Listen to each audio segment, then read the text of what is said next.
Vous serez choqué d'apprendre qu'en réalité, à peu de kilomètres de distance de notre pays, au cœur de l'Europe orientale, se trouve un pays dans lequel la peine de mort est toujours appliquée pour punir par exemple les comportements violents en guerre, l'assassinat des membres des forces de l'ordre, les génocides, le terrorisme et les crimes contre l'État, c'est-à-dire la Biélorussie.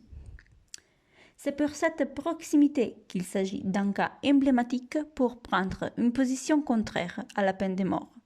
En plus, si l'on peut trouver un degré d'humiliation dans un geste déjà si terrible, le procédé d'exécution en Biélorussie est extrêmement indigne.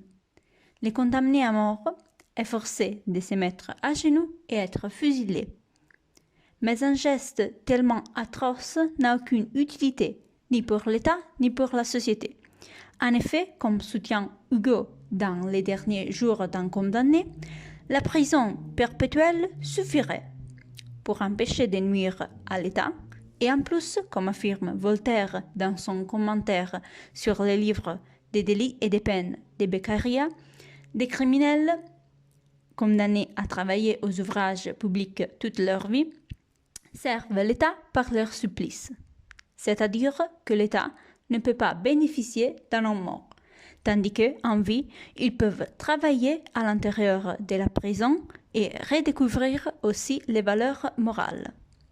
Cela est confirmé par Robert Badinter, un homme politique, dans son discours à l'Assemblée nationale, qui cite des recherches officielles des criminologues qui constataient l'absence des liens entre la peine de mort et l'évolution de la criminalité, ce qui signifie que cette pratique n'est même pas utile à l'État pour décourager les délinquants. Jusqu'ici, nous avons réfléchi sur la peine de mort en termes d'utilité, mais il faudrait aussi considérer les côtés humains, liés aux droits inaliénables de l'homme.